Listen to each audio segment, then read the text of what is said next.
Dans cet exercice, on a une variable y dont l'univers image est là, 2, 4, 6, 8. Et pour la loi de probabilité, on n'a pas tout à fait la loi de probabilité, mais on a quelques renseignements sur cette loi. Par exemple, on sait que la probabilité pour que y soit strictement inférieur à 6, c'est un quart. On sait que les événements y égale 2 et y égale 4, ils ont la même loi la même probabilité. Et puis la probabilité pour que y soit strictement supérieur à 6 est de 1,5. Et donc, ce qu'on nous demande, c'est de trouver la loi de y.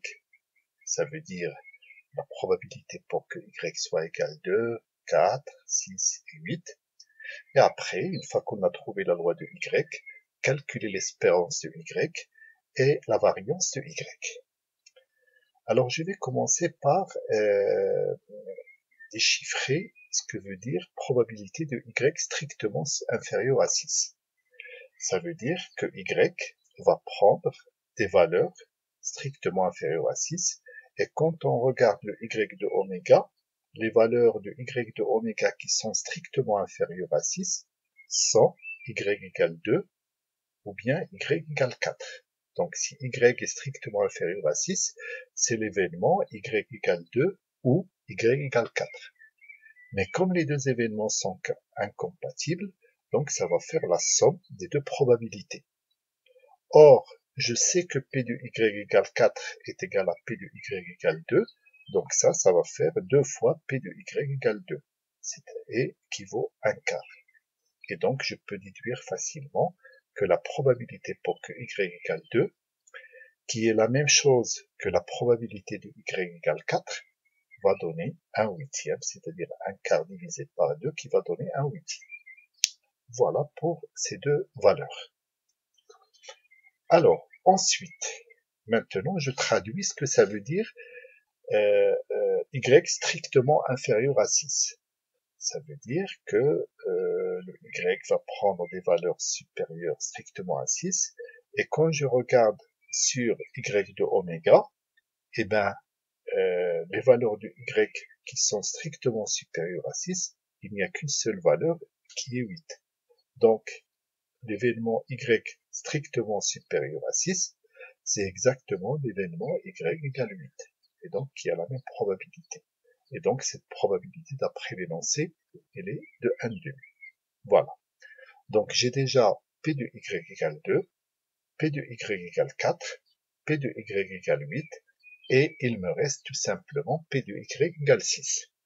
Et donc là, je vais utiliser le fait que y égale 2, y égale 4, y égale 6, y égale 8 est un système complet d'événements. Donc, la probabilité de y égale 6, ça sera 1 moins la somme de toutes les autres probabilités. Et donc, si je pose le calcul, ça va me donner P de y égale 6 est égal à 1 quart. Et ça y est, j'ai toutes les valeurs.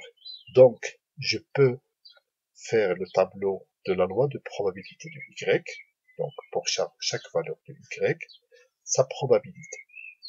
Alors ensuite, donc maintenant vous commencez à avoir l'habitude. Quand on a une loi comme ça, donnée par un tableau, pour calculer l'espérance, et la variance, il suffit d'ajouter deux lignes au tableau, et puis on calcule. Donc sur cette ligne, c'est y fois la probabilité de y égale y, et donc là, je fais les calculs, 2 fois 1/8, 4 fois 1/8, 6 fois 1 quart, et puis 8 fois 1/2, et puis après j'additionne. Alors, si mes calculs sont bons, donc je vous laisse quand même les vérifier, on va trouver 25 quarts. Donc je peux dire que l'espérance de y est égale à 25 quarts. Après, il faut calculer l'espérance de y au carré. J'utilise le théorème de transfert qui me permet de dire je fais la somme de y carré fois la probabilité de y égale y. Et donc là, je fais la même chose, j'ajoute cette ligne, y carré probabilité de y égale y.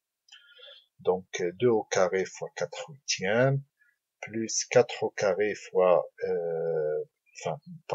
2 au carré fois 1 huitième, 4 au carré fois 1 huitième, et ainsi de suite. Et là, normalement, si je fais mes calculs et je fais la somme, je tombe sur 87 demi. Et donc ça, c'est l'espérance de y au carré. Alors après, pour calculer la variance de y, l'espérance de y carré moins l'espérance de y au carré, et donc ça fait 87 demi moins 25 sur 4 au carré, et donc un petit calcul va nous donner, il suffit de mettre au même dénominateur, là multiplié par 8, là et là, et on obtient 71 sur 16. Donc la variance de y, c'est 71 sur 16. Et donc là, vous avez l'espérance de y.